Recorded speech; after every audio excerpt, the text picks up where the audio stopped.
Just 30 minutes before a jury found Derek Chauvin guilty of murdering George Floyd, Ohio police shot and killed a 16-year-old girl trying to defend herself from two attackers. This week, police across the country went absolutely ballistic on protesters who were demonstrating against the police killings of two unarmed youth, Dante Wright and Adam Toledo.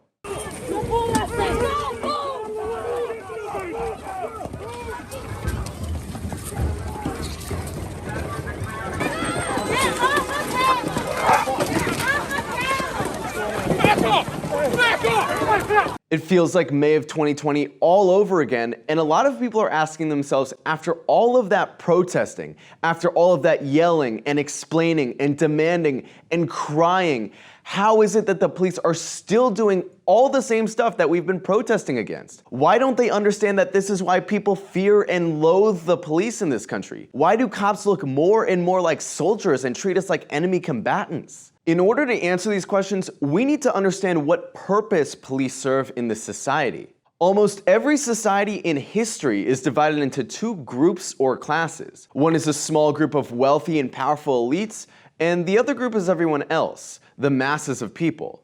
The rich elites are wealthy because they take whatever the masses produce through their hard labor. In feudal times, kings and queens entitled themselves to the grain harvested by peasants by saying God gave them the divine right to take anything in their kingdom.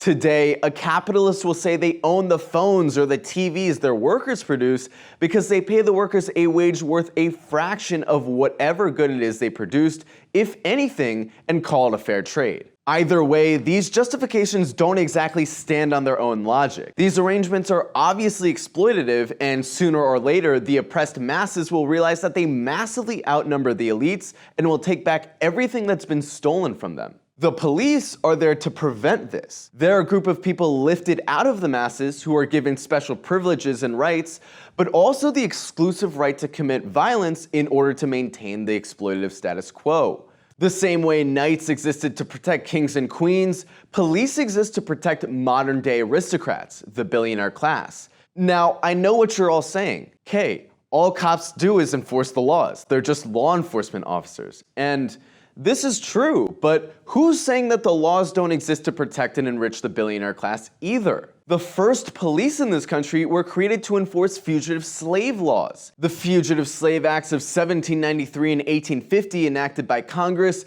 made it legal for slave owners to capture and torture slaves for running away. But the police were the foot soldiers who actually carried out this sadistic work on behalf of the wealthy slave owners. Police were also tasked with protecting European settlers from Native American attacks.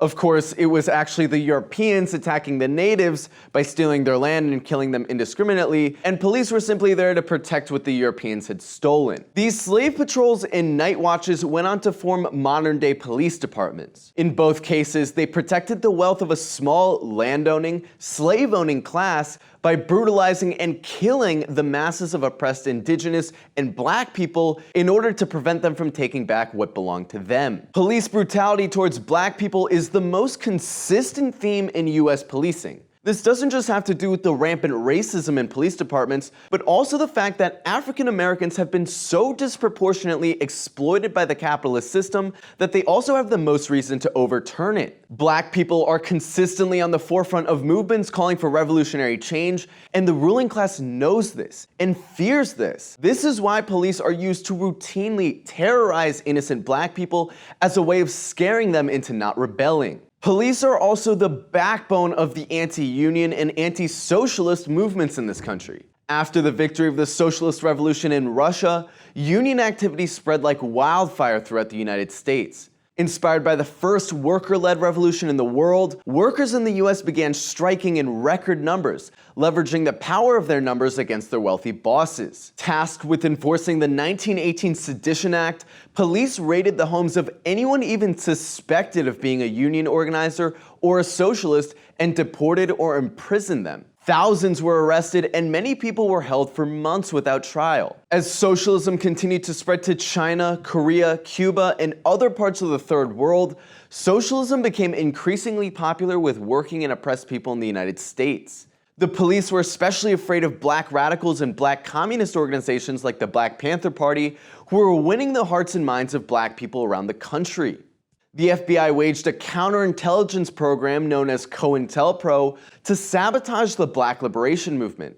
The stated goal of the program was to prevent the rise of a black messiah, meaning a fearless and charismatic black revolutionary who could lead a movement of black and other oppressed and poor people against the racist capitalist system. The FBI infiltrated several of these organizations to create infighting and spread fear and paranoia. The police were also involved in killing off several black leaders, including Martin Luther King, Malcolm X, and Fred Hampton. They imprisoned Angela Davis on trumped-up charges, and to this day, Assad Shakur remains on the FBI's most wanted list. Besides the fact that the police were created to suppress popular uprisings, it's also worth noting that the police literally don't protect you. Police don't stop crimes. They actually solve all of 2% of all major crimes, which, if you think about it, actually makes a lot of sense. It's not like you see a lot of cops going around doing a bunch of detective work. Most of the time, they're just standing around protecting a bank or some rich dude's football stadium.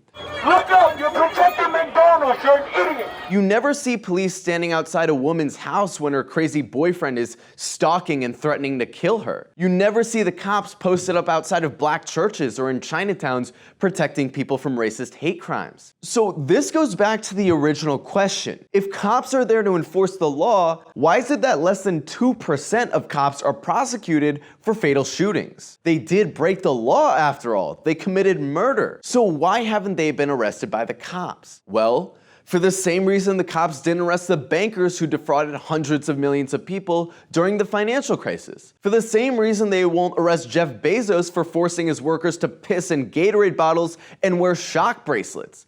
For the same reason they don't arrest the Sackler family for knowingly pushing deadly opioids on this country. The police don't enforce the laws against the rich and powerful. They enforce them against us. And it's not like they really hide it either. Every day we hear stories about cops carrying toy guns around so they can plant them on any kids they shoot, and wishing for race wars. We're just gonna go out and start slaughtering them effing N-words. I can't wait. God, I can't wait. The officer adding that a civil war is needed to, quote, and I quote him here, wipe them off the effing map. That'll put them back about 4 or 5 generations. It feels like they're at war with us because they are at war with us. They kill our people on a daily basis and then flashbang and tear gas and shoot us with rubber bullets when we start to complain. Police departments across the country are being armed with military-grade equipment through the 1033 program, which allows the federal government to sell and give away military-grade weapons to local police departments. This is why your local police force no longer looks like this, and instead looks like this.